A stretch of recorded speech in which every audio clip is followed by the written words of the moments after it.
You are listening to the 2 and Out CFL podcast, a proud member of the Canadian Football Podcast Network. But those two were touchdowns. And I just think it's like, as I say in the book, he went from hero to legend that day. Grab some poutine and a double-double. It's time for the 2 and Out CFL podcast. Now they have to kick it out, and they do! Every week, Travis Kura. Does anybody still care about this podcast? And Brazilian Tide. Hunters are people too. Talk fantasy football, bring you the latest in CFL news, and sprinkle in a little bit of nonsense. Are you kidding? This is unbelievable! Ready, set, hunt! Of course, we are a part of the Alberta Podcast Network, locally grown, community supported. I'm Travis Kura. Brazilian Tie has the week off. This episode of 2 and Out is brought to you by the Business Council of Alberta. Have you ever wondered what it takes to create a good life in an equally good society? One where people, business, and the environment can flourish? Alberta Better, a podcast by the Business Council of Alberta, is on a journey to understand what it takes to create a good life in Alberta and how we, as Albertans, businesses, and governments can shape our society so everyone prospers. Find new episodes of Alberta Better on Apple Podcasts, Spotify, or wherever you get your podcasts. You can also listen at businesscouncilab.com/Alberta Better Podcast. That's businesscouncilab.com/Alberta Better Podcast. New episodes drop every other Tuesday. I'm looking forward to this episode of 2 and Out. Paul Woods, the author of The Year of the Rocket, John Candy, Wayne Gretzky, a crooked tycoon, and the craziest season in football history is on the show. Of course, we're coming up on the 30th anniversary of the 1991 Grey Cup, and Paul's been working on this book for over 4 years. The Sutherland House Publishing Company is putting this out. Now, you can pre-order your copy now. It's coming out September 1st. You can check out at Sutherland Books on Twitter. They got the links there. It's very easy to pre-order there. You're going to save 20% if you do it right now. I'm also going to put the link to pre-order up on our website, 2andout.ca. Pre-order your copy of The Year of the Rocket. In the meantime, let's go back in time with Paul Woods.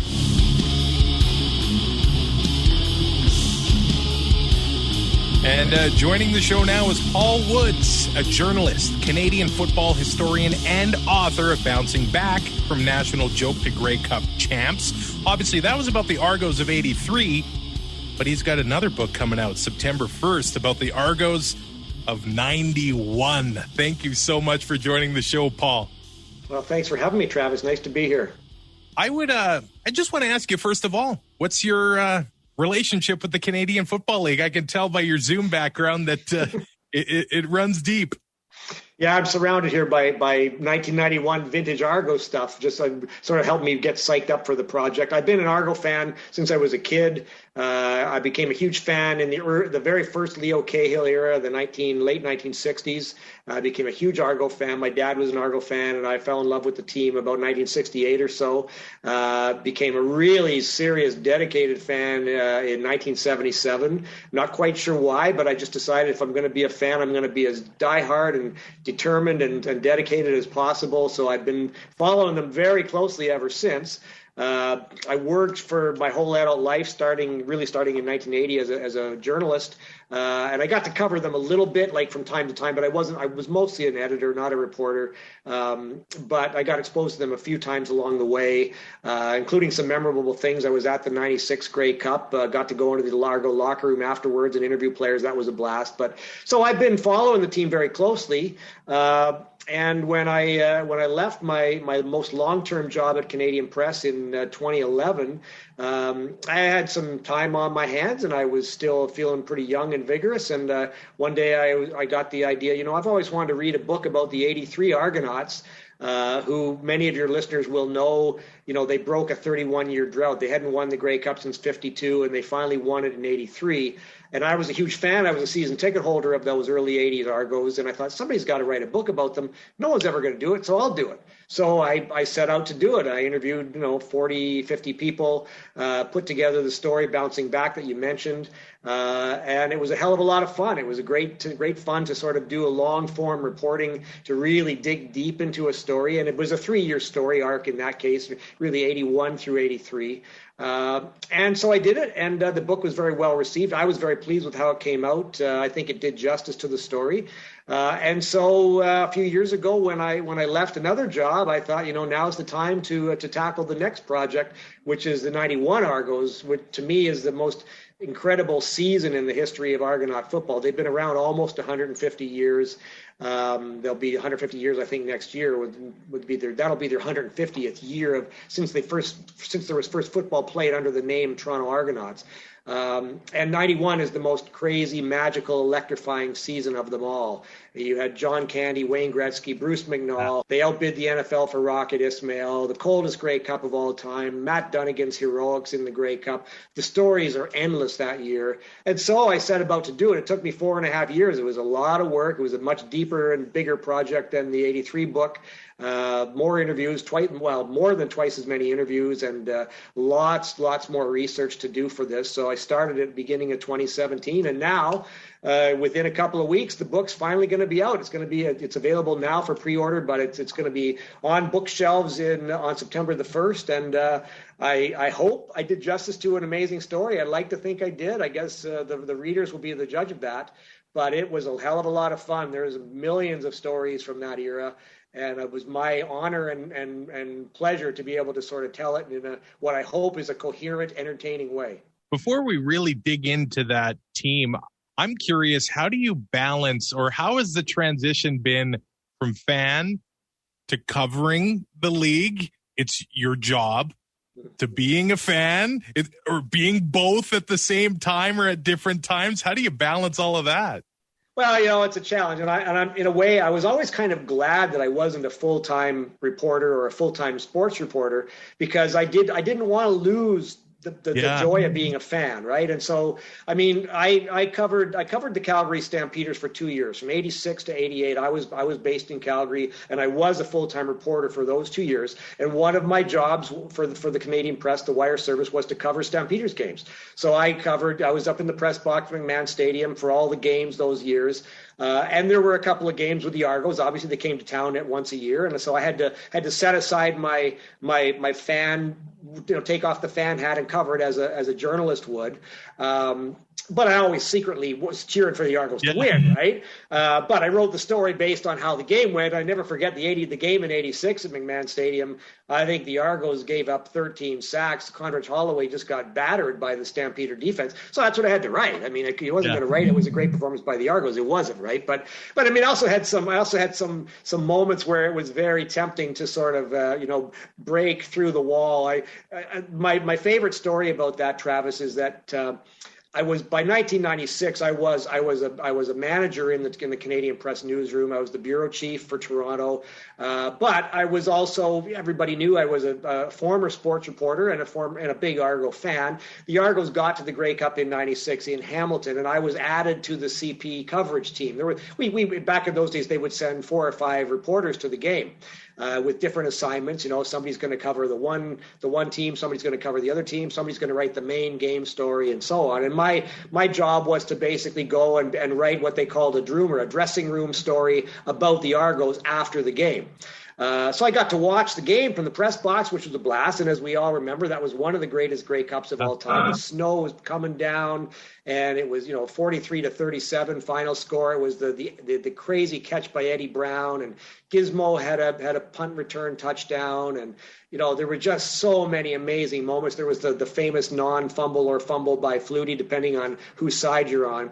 So with about 10 minutes left in the game, I'm up in the press box, and somebody comes into the box and says, "Okay, everybody that's going into the locker rooms, you got to come downstairs right now."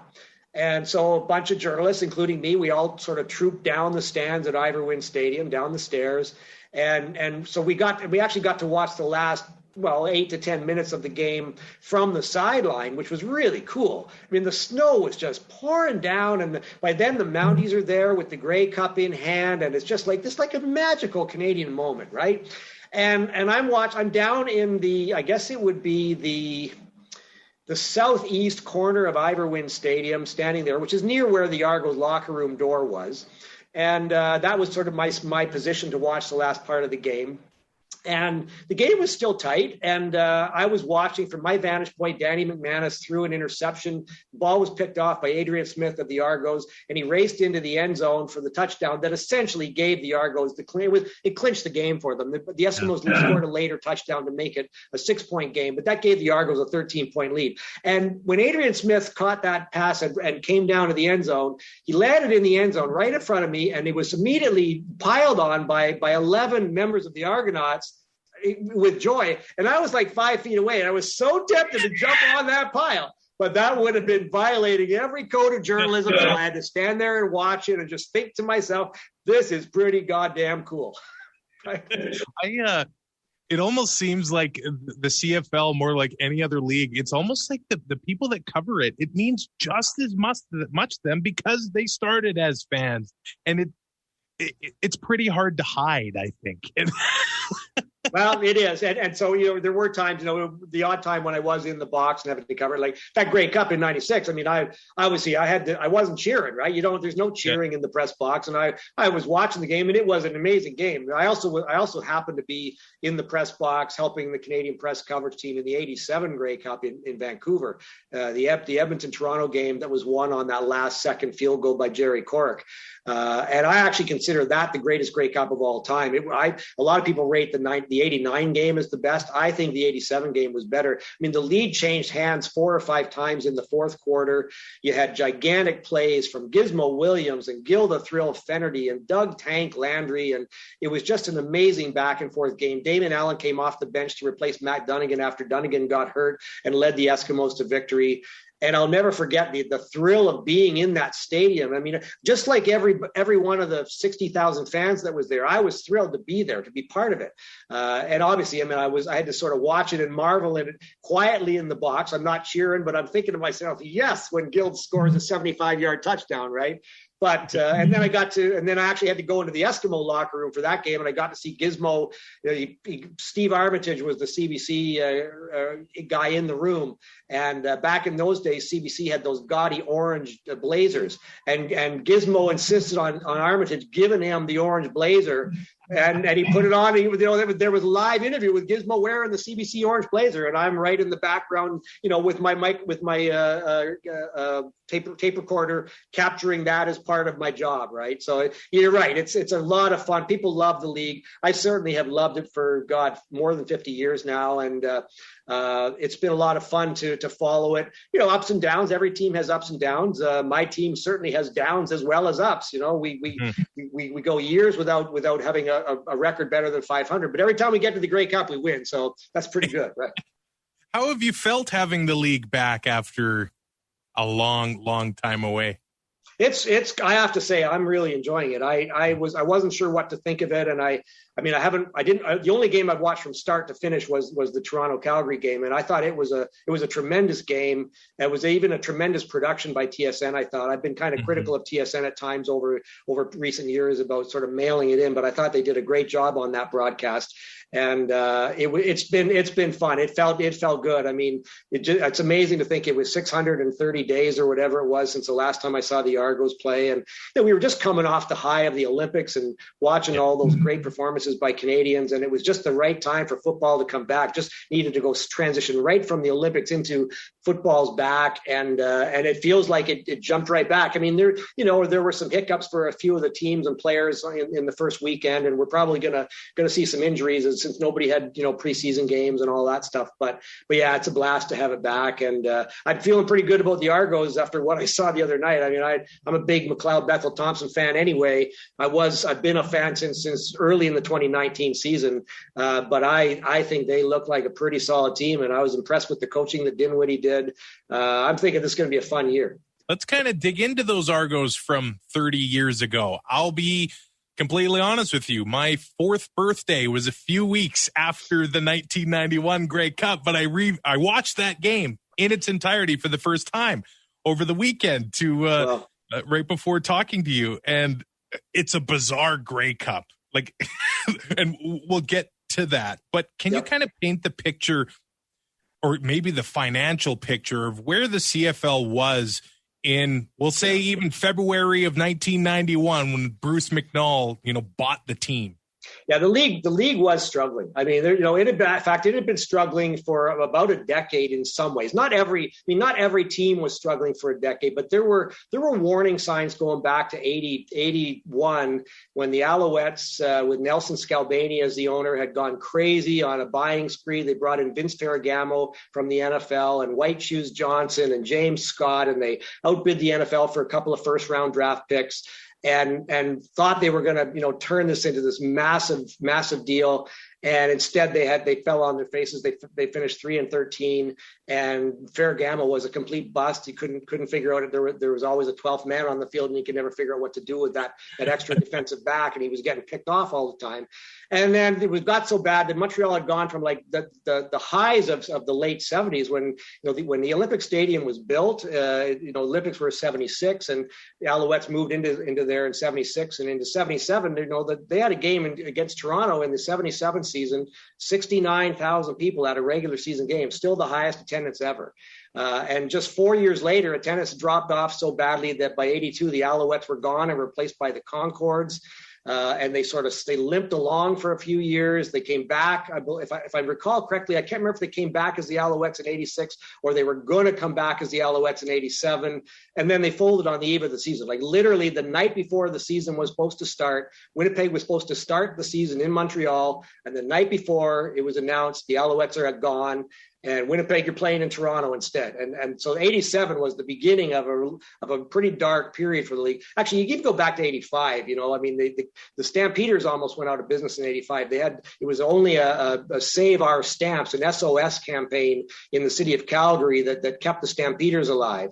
I got there just after that was over, and they were sort of back on decent footing by 86, although not selling out McMahon Stadium. They were, and Saskatchewan they held a telethon in 87 to raise money. They're the cash machine of the CFL now, but in 87 they needed a telethon to raise funds. So you add all that up, and then there were problems going on in the East. Hamilton was owned by David Braley and was struggling with attendance. Braley was trying to offload the team. Ottawa was, after years of being terrible, was in a bad state. And Montreal, of course, was gone since 87. So all of a sudden in February of 91, Bruce McNall, John Candy, and Wayne Gretzky arrive. And it's like, what the hell? These are like Bruce McNall. We all thought him at the time. We all thought he was a mega rich guy who just had a Midas touch. He bought the LA Kings, somehow got Gretzky to go down to the LA Kings, suddenly turned LA into a hockey market. The Southern U.S. went hockey crazy because now you have the star power of Gretzky. And now he's coming along and he's bringing with him two of the biggest stars in the world and certainly two of the biggest named Canadians of all time. The greatest hockey player ever, Wayne Gretzky, and the greatest comic actor Canada ever produced in John Candy. John was a mega star, right? He was being paid millions of dollars for movies like Uncle Buck, Planes, Trains, and Automobiles.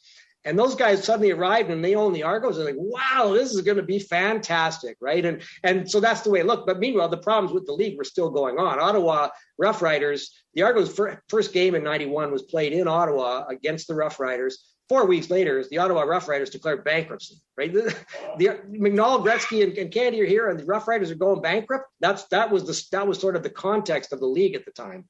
It almost just seems like history is just repeating itself because we romanticize, at least I do, the Grey Cups of that era.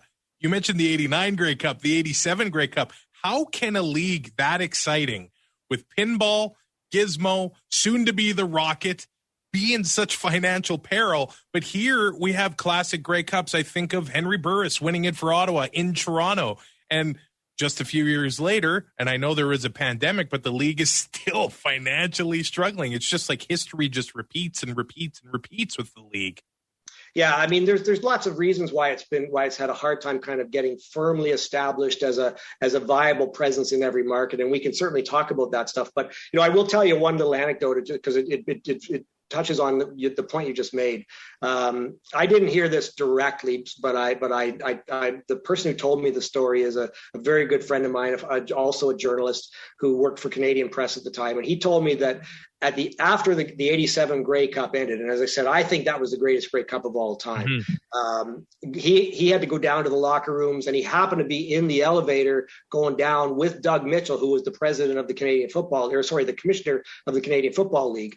And Doug said to him, "We really needed that game." Right, like that was they were worried that they were that worried about where things were going that they thought, man, we suddenly got such a fantastic game that's going to revive interest. It's going to really help, and it did. I mean, it was a great game, and '88 was a fantastic game, and '89, of course, many people think was the greatest game of all time. So you're right. It's the Canadian Football League has kind of struggled along in spite of itself, in spite of how great a product it normally has been. I've argued before publicly that I don't think the product has been as entertaining in recent years as it used to be, and I think there's reasons for that as well.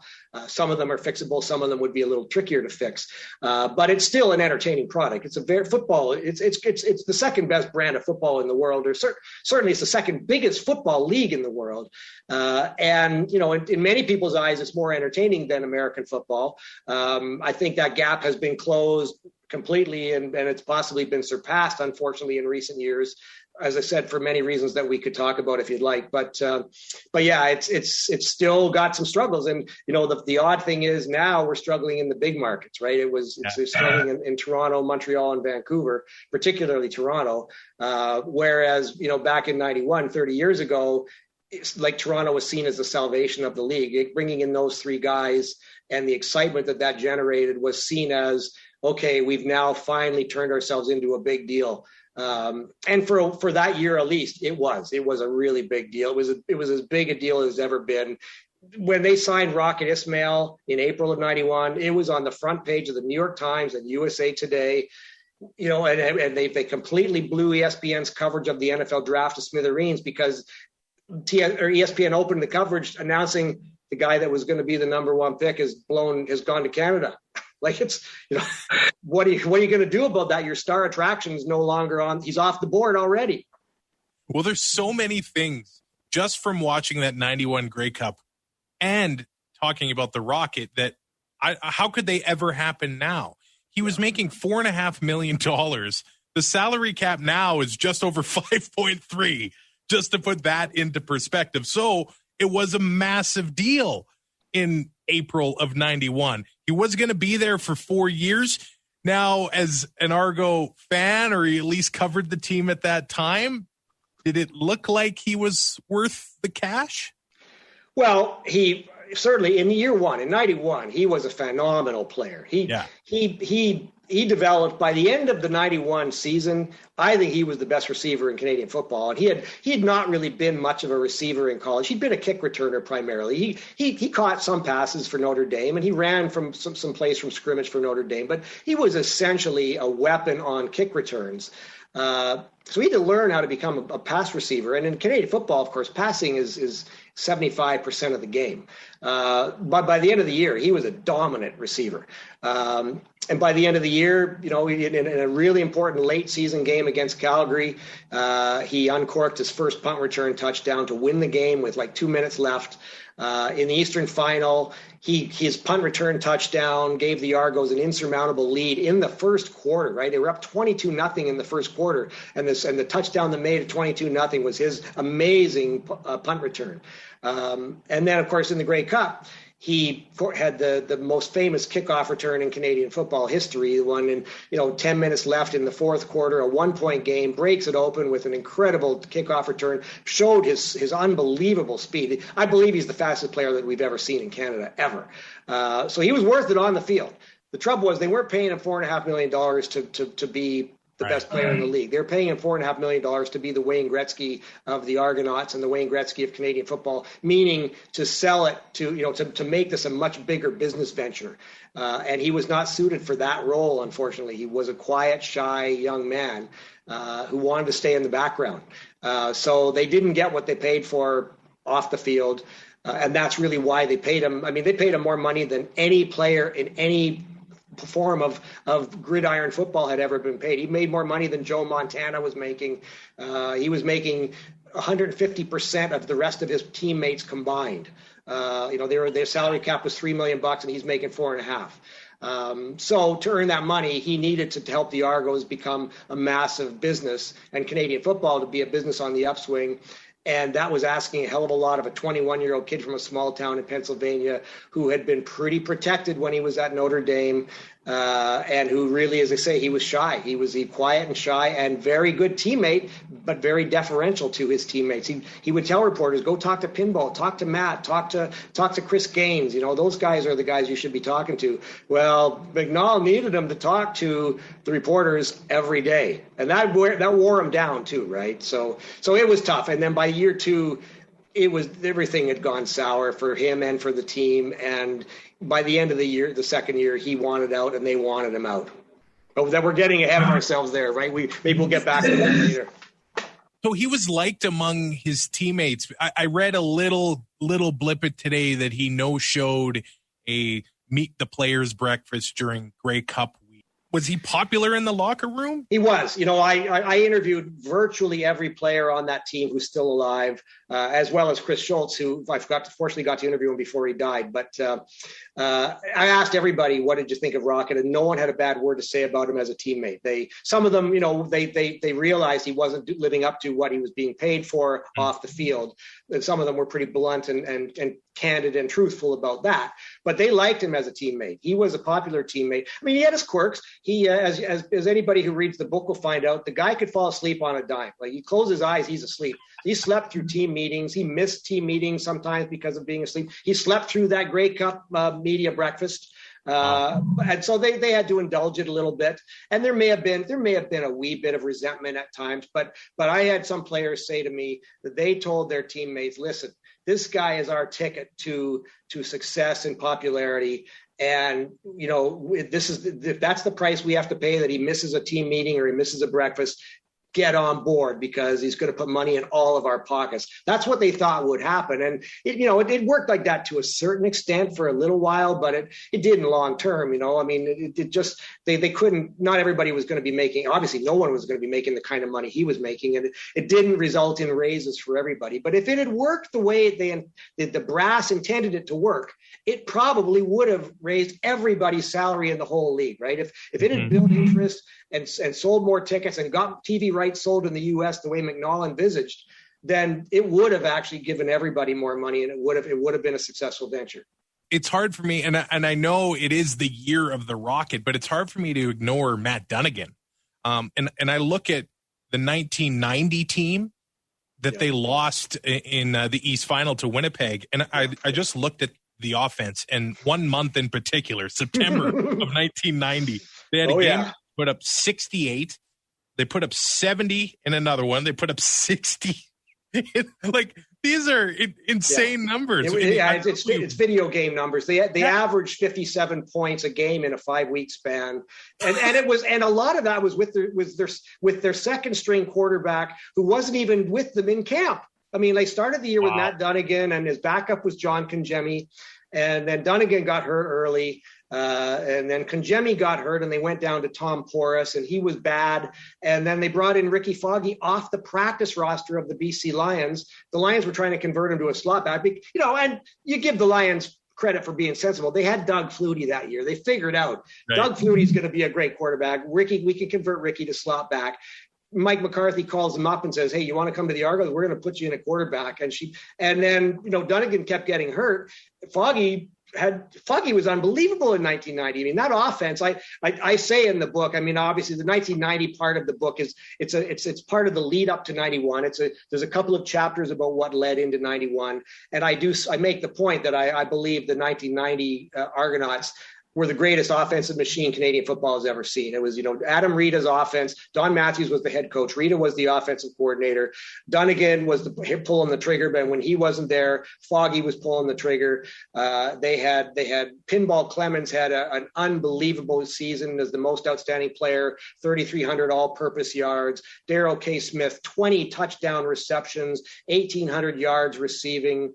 They had weapons. They had Jeff Boyd. They had Andrew Murray. They had guys all over the place, and they did it with a whole lot of backup quarterbacks at time. In fact, by the end of that year, you mentioned the Eastern Final. They were in the Eastern Final in Winnipeg, down to their fifth string quarterback and the game was tied with a minute left, and they could have gone to the Grey Cup with Tom Porras. They brought Tom Porras back. I mean, after they got Foggy and Dunnigan got healthy, Porras got jettisoned, and then Dunnigan got hurt again, and then the new third stringer, Willie Gillis, got hurt. Foggy was hurt, so they had to start John Congemi in the Eastern Finals. By then, Congemi would have been, I guess, officially the third stringer. But he'd really kind of fallen down the depth chart and definitely way behind Foggy now. So he starts the game and his hand blows up and he can't hold a football. That are down to Tom Porras, who they brought back the week before as an emergency quarterback, and he gets him into a tie. And, you know, if they'd been able to stop Tom Burgess on an unbelievable scramble up the middle, they probably would have won that game in overtime and gone to the Grey Cup, and they probably would have won the Grey Cup with their fifth string quarterback. That's how good the offense was. Oh, wow. And then you add Rocket to the mix in 1991. So just what they need, another weapon, right? Yeah.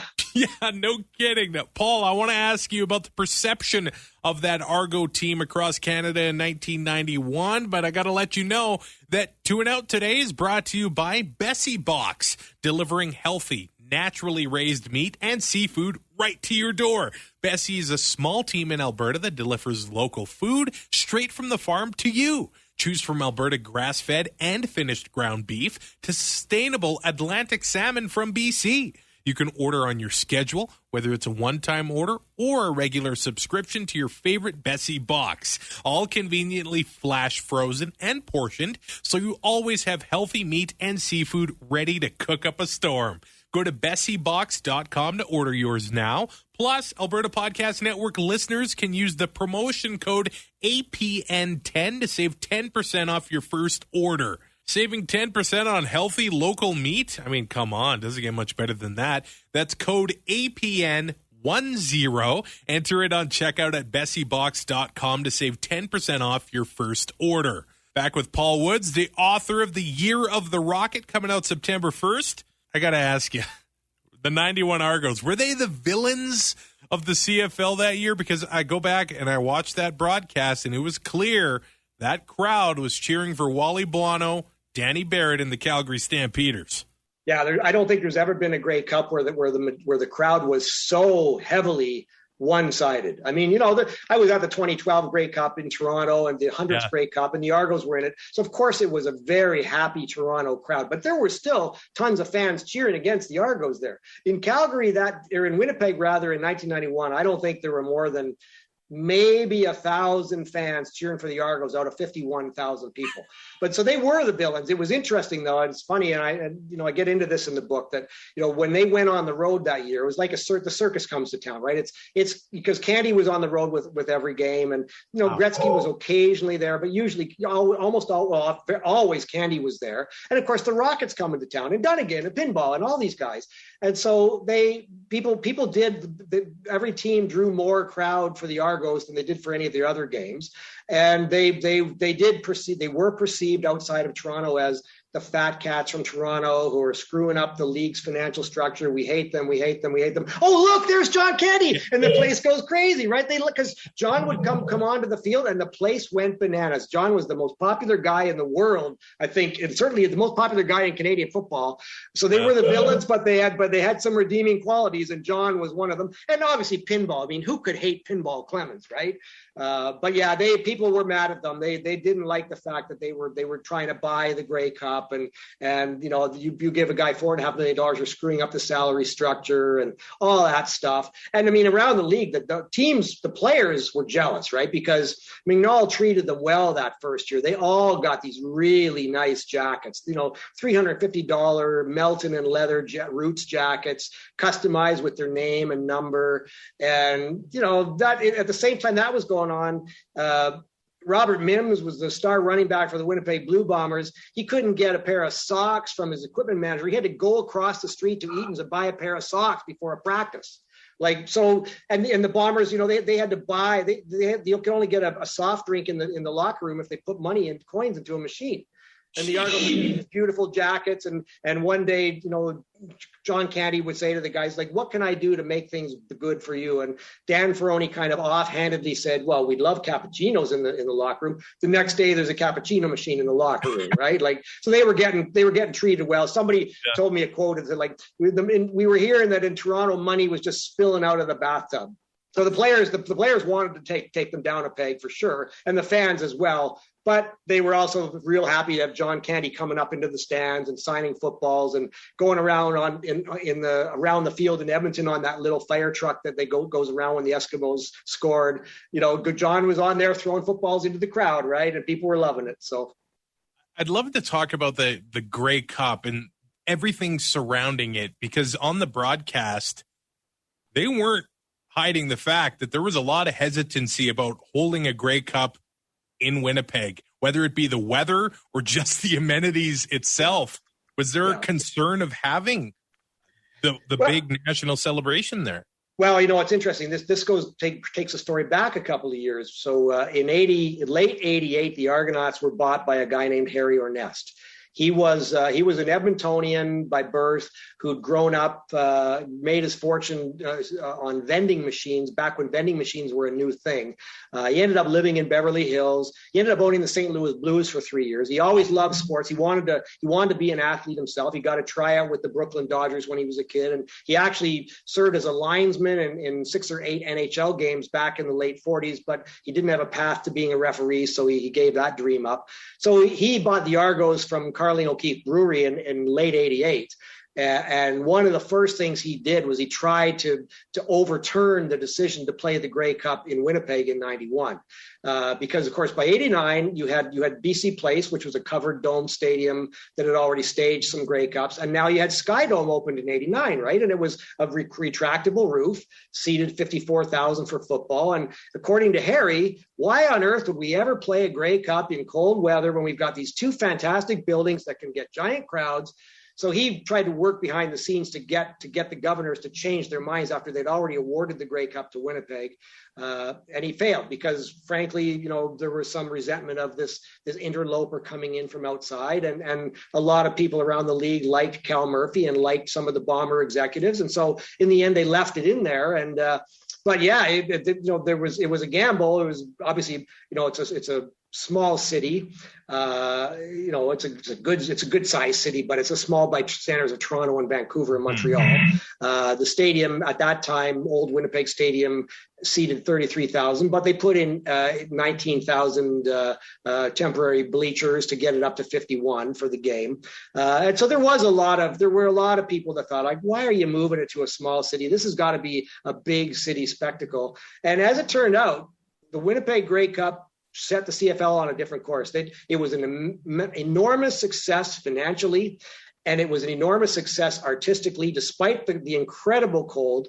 And it made the league realize, we got to move this around. It's got to be in the small cities as well as the big cities. There never would have been a Grey Cup in Regina in 1995. And since then, had there not been a Grey Cup in Winnipeg in 91. It's been back 3 or 4 times to Winnipeg since then. It's been to Regina. It's been to Calgary. It's been to Edmonton. It's no longer just a big city thing. And in fact, it doesn't do as well in the big cities. The Grey Cup's buried in Toronto amidst all the other stuff that's going on.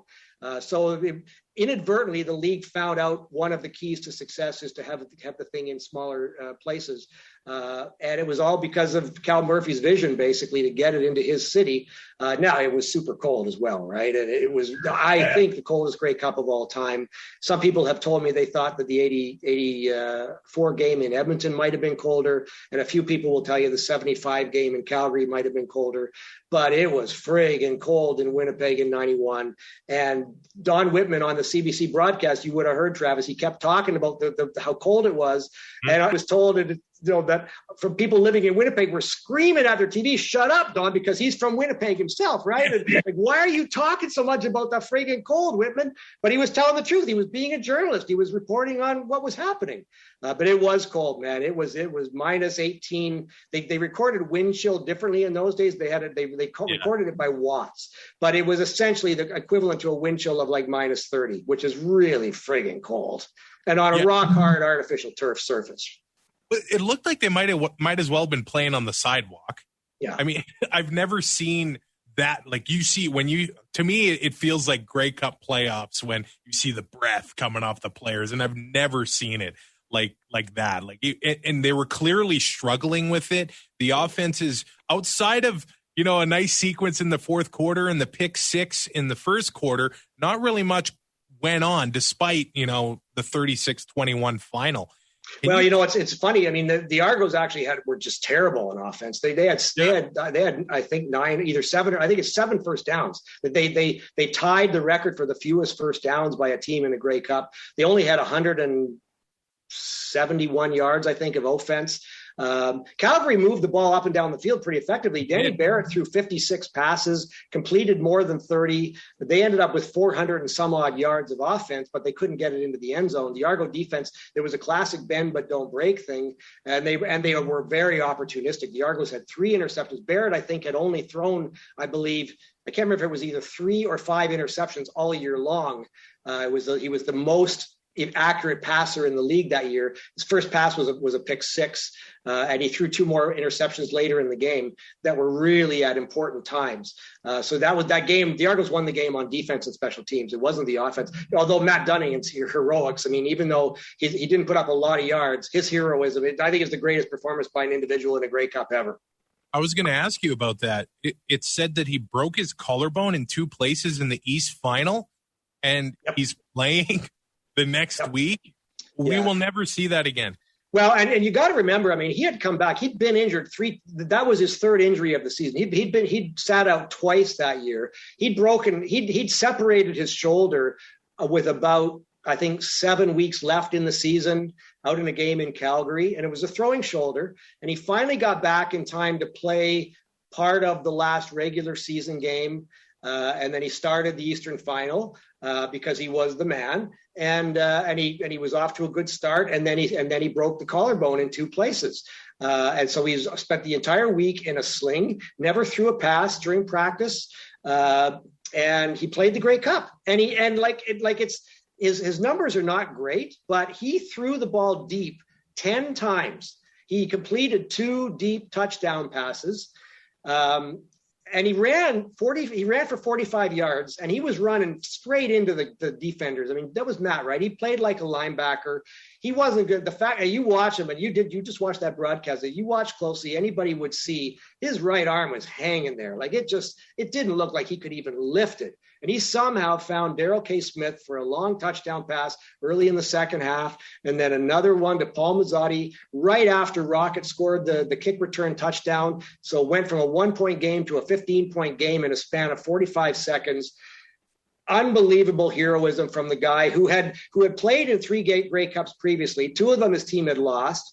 Not necessarily through any fault of his. In '86, Hamilton was a sack machine. They sacked him and Damon Allen 13 times or something. And then in '88, he had his team within range of the winning touchdown, and his pass got deflected at the line of scrimmage and intercepted by Michael Gray, and that cost the Lions their chance. And in '87, when he started that game against Toronto, he got knocked out on a hellacious hit by Glenn Kulka and was concussed and didn't come back in the game. And though the Eskimos won, he never felt part of it. So he was dying to be the guy that led his team from start to finish to a Grey Cup championship, and dying to the point where he took a lot of injections to get his arm to the point where he could throw without excruciating pain. He couldn't throw very hard. I mean, David Williams told me that in warm-ups, he was there waiting for a pass from Matt, and it bounced 10 feet in front of him, and he thought, uh-oh, we're in trouble. But he somehow found the courage and the arm strength to throw the ball deep 10 times. Not all of them were completed. In fact, only 2 of them were completed, but those 2 were touchdowns. And I just think it's like, as I say in the book, he went from hero to legend that day. I'm wondering if you could say a few things about offensive tackle Chris Schultz. And a lot of CFL fans got to know and love him as a broadcaster as well. But I'm watching that game. He gets knocked out. He takes a knee to the helmet, and Scott Oakes says it on the sideline.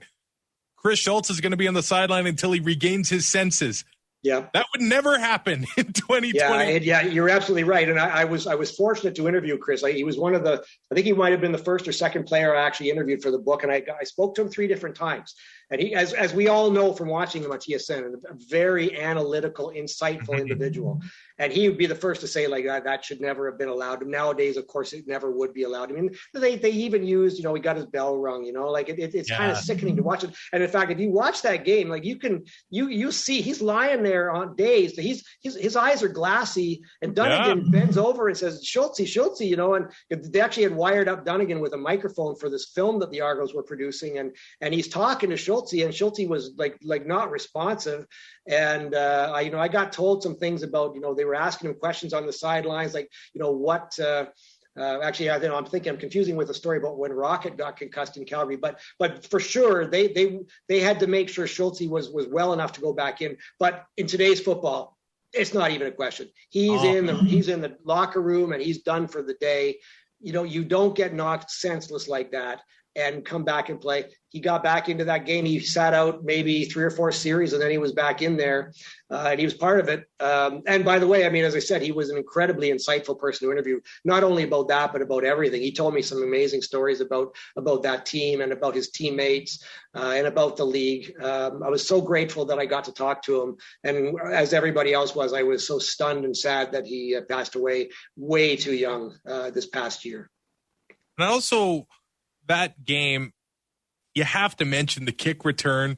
You have to mention the beer flying. Well, there were 2 if you watch. Now, I watched an interview. It was with you just about a year and a half ago that you had found the person that threw the beer.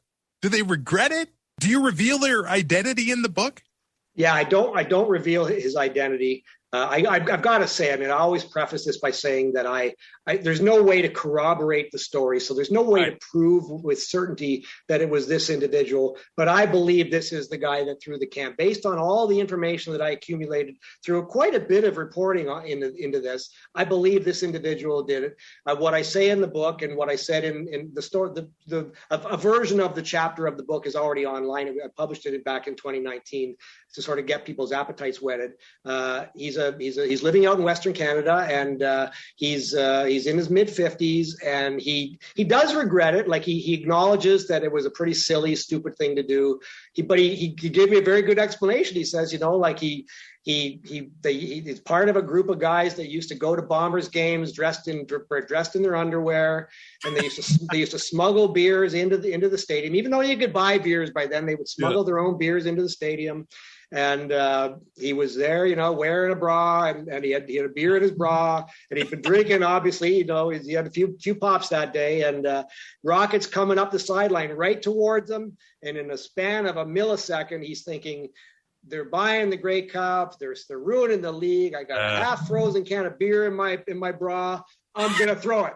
And he threw it, and he almost hit him. And then seconds later, another one comes out, as you say, Travis. Another one comes out of the corner of the end zone. I didn't bother to try to find that person, but it's one of those iconic moments that'll never be forgotten, right? It's one of the reasons why this story is so amazing, that you add all these things up with Rocket and McNall, Gretzky, Candy, and Dunnigan, and then you add in the friggin' beer can, like, right? It was like, and we went 30 years before we found it. Well, nobody's still going to know the name of the guy, but at least now we sort of know the story behind it, and it's one of those legendary stories. They'll be replaying that for a long time, right?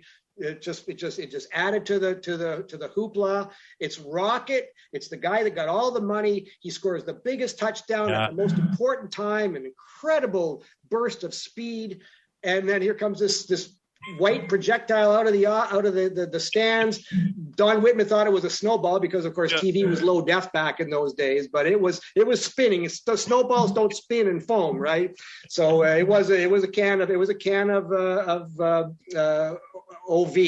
Everybody thinks it's Coors Light because it looked kind of silvery on TV, but no, the guy told me it was OV, and OV was the official beer of the Grey Cup back then. So, but yeah, it just adds to the legend of the whole piece, right? Well, and the thing about that broadcast, and the last thing I want to say about it, is you've got Gretzky, McNall, Candy roaming the sidelines, but then the Stamps owner, was it Larry Rickman? Yep. He's like, Rickman, yep. I'm gonna, show up on the sideline and show these guys a little. Like, that will never happen again either. Yeah, Larry had just taken over the team like about a month or two before, and he aspired to be sort of in that league, right? And as it turned out, he also wasn't. I mean, he, just like McNall, he didn't actually have as much money as we all thought he did. And but yeah, there was some gamesmanship going on. There was actually the Argos did one thing that very funny before the game. It was the league in those days had a tradition that, the home uniforms and the road uniforms just rotated between East and West, regardless of where the game was. Yeah. It was supposed to be Toronto's turn, the East's turn, to wear its road uniforms that year. And the Argos had gone 9-0 at home wearing their blue jerseys. And so Grey Cup week, there's a meeting between the teams and the league to talk about all the logistics. And Mike McCarthy, the general manager of the Argos, says, well, our road jerseys are lost. Like we shipped them out and we think they're in Tokyo right now. And like you got the Stampeders, you got Rickman and Wally Wano and Normie Kwong, who was the general manager. You got them all just into a friggin' lather over this. And meanwhile, the white jerseys and blue pants were just up in the equipment manager's room all this time. They were they were always going to wear the white jerseys and the blue pants. And I'm glad they did, because I love that look. But the one-upmanship was happening, right? McCarthy played that game very, very effectively. Larry Rickman wasted a hell of a lot of psychic energy being worried about what the Argos were going to wear that day. John Candy, we lost him in 1994, and he's still beloved in Canada. Was he the most committed of the big three in that little ownership trio?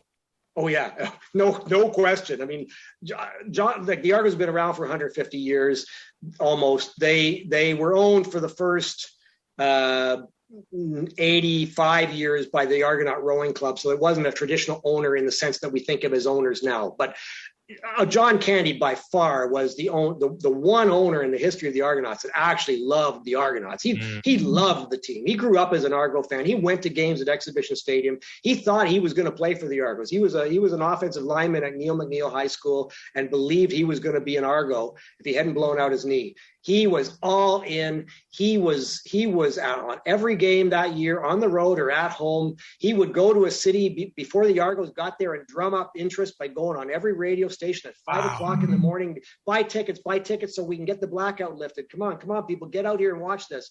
He was he became the chairman of the league's expansion committee, and he was the chair. He wasn't just a figurehead. He was actually running the meetings and doing stuff. He helped the Rough Riders find a new owner.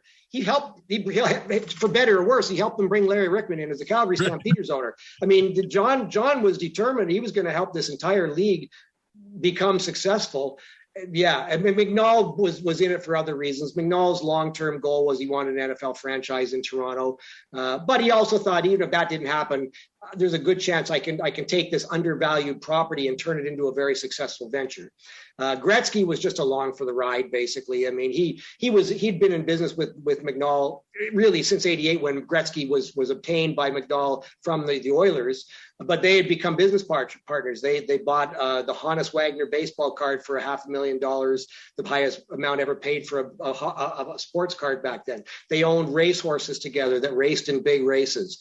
Gretzky basically said, when Bruce tells me to invest in something, I take his advice and I do it because Bruce knows what he's talking about. As it turned out, Bruce didn't really know what he was talking about, and there was a whole lot of fraud going on behind the scenes, unbeknownst initially to Wayne and John. But Wayne was kind of there because it was a good idea. He did tell Bruce when Bruce said to him, "Hey, this guy is trying to sell me the Toronto Argonauts. Do you know anything about that?" Wayne said, "Oh, Bruce, there's only one team worth owning in Canada. It's the Argonauts." He grew up in Brantford. He went to an Argo game as a kid. He remembers seeing Granny Liggins on the defensive line for the Argos. He knew what Canadian football meant, so he gave Bruce the high sign to do it. But he really wasn't that involved. I mean, he had a hockey career. He was there for the opening game in '91 when all the Hollywood people were there and the Blues Brothers. And he was there in September for a game or two because the Canada Cup was going on and they were playing in Toronto. So he was around. But once hockey season was underway, Wayne was, he couldn't be involved. He did rip he commented in '92 when there was an incident, late in the '91 season when Rocket got concussed in Calgary on a very late dirty hit by a stampeder named Dan Wicklum. Gretzky had a whole lot to say about that. He said that this guy's your meal ticket. That guy should be out of the league, and you guys got to realize we're paying Rocket a lot of money to help all you guys, so this better stop. He was the guy that got protected in the NHL, right? Well, it's ironic, actually. The night before Rocket got concussed in Calgary, Gretzky got hit from behind in the Canada Cup by Gary Suter of Team USA, and he ended up missing a big chunk of the beginning of that season and the rest of the Canada Cup because he got a cross-check right in the back. But he had more. He was actually madder about what happened to Rocket than he was to himself. So the 92 season, just quickly, they have a losing record. Rocket goes away. The Argos change hands again, and then we're kind of waiting until the American expansion happens. Yeah. So how did it end so fast? Well, what I get into this in great detail in the book, and I won't give it all away. But basically, by the end of the 91 season, the people that were the business people running the Argonauts knew that this hadn't gone quite as we had hoped. Their attendance had gone up, but they hadn't sold out Skydome, right? They did have 50,000 for the Eastern Final, but other than that, they only had one crowd more than 40. And so they were banking on filling that building week after week, and it didn't happen. And they'd spent a lot of money. They bought those jackets, and they treated the players in a first-class way. And they weren't getting the revenues to make it up. They didn't get the big US TV contract that they thought they would get. And they'd also got thwarted by the league. And they had thought when they bought the team that they were going to be able to sell local broadcast rights themselves. So like we'll sell our home games to City TV in Toronto, but they didn't realize that the league wanted every Argo game on the national package, and they were going to make local games available. So that kind of was a miscommunication. There wasn't a lot of due diligence went into that purchase. So by the end of the 91 season, it was already evident to the business folks on that side that we can't keep doing this. They raised the ticket prices in 92. They were told by their chief operating officer, Brian Cooper, that's a bad idea. This market's not yet ready. We're not entrenched here yet. You throw a ticket price increase at people, it will backfire. And then they let Matt Dunnigan walk over money, right? Matt Dunnigan was their hero, and he was heading into free agency, and they wanted to give him a contract contingent on games played. He would get paid for the number of games he played because he kept getting hurt. And why would Matt Dunnigan agree to that, especially when Winnipeg was saying, we're going to give you a guaranteed contract? So Dunnigan leaves, and there goes the heart and soul of the Argonauts offense. Chris Gaines retires. Chris Gaines was their middle linebacker and was the heart and soul of the team, and particularly the defense. He retires because his body won't let him play anymore. That all happens. Ricky Foggy was a fantastic quarterback, but he was better suited to be a backup. They gave him the starting job, and he just wasn't quite the right guy for the starting job to replace Dunnigan. Rocket got hurt a lot. Pinball played the entire 92 season with a terrible, he had a bad case of turf toe that basically made him a decoy in the Grey Cup in 91. And it lingered through the entire 92 season. He was not the pinball that we remember in 92. He was good, but he wasn't pinball. So you add all that up, and there were some bad feelings. Adam Rita lost his temper a few times, and Darryl K. Smith beaked off a few times. They wanted to build the offense around Rocket because he was their star, and you can't feature one receiver in an offense. It doesn't work that way. So everything went wrong. They ended up firing Adam Rita shortly after Labor Day. They had the game in Toronto against Calgary where they lost 31-0, and Rocket lost his mind and stomped on Danny McVeigh's head. And by the end of the year, he wanted out. They wanted him out. They were making noises about suing him for breach of contract if he didn't go voluntarily. They lingered on as the owners until early 94. They still own the team in 93. But by then all the interest was gone. Rocket was gone. It went from the highest of highs to the lowest of lows, from Grey Cup glory and the greatest season ever to 3-15 2 years later. Yeah, it was one of those dreams that it could only be a dream, and it could only have it happen once, right? The year of the Rocket. John Candy, Wayne Gretzky, a crooked tycoon in the craziest season in football history. Paul Woods, the author of the book. It's been in the works for over 4.5 years. Thank you so much for coming on. I know you can pre-order it like I did and save 20% right through Sutherland House, the publishing company, right? So head to Twitter, go to your Twitter account, go to Sutherland House's Twitter account. You'll find the links there. Thank you so much for joining the podcast to talk about this fascinating era in Canadian football. Well, thank you for having me, Travis. This was a blast. I love talking about it. And I do think people that read the book are going to really enjoy it. It's an unbelievable story. I'm honored to have been able to tell it. I hope I did it justice. I hope the players and the executives and everybody involved with the team feels I did it justice. But yeah, reach out, look at Sutherland House. You can order it through Chapters, Indigo, Amazon. But if you can go to the publishers, you'll get that discount. And it'll be on store shelves by September 1st. Thanks again to Paul Woods, the author of The Year of the Rocket, for joining 2 and Out this week. You can pre-order your copy and save 20%. Hit 2andOut.ca or check us out on Twitter, and you'll get the link right to Sutherland Books. Rate, review, and subscribe on your favorite podcatcher. Ty will be back, and we'll preview the CFL games on Thursday.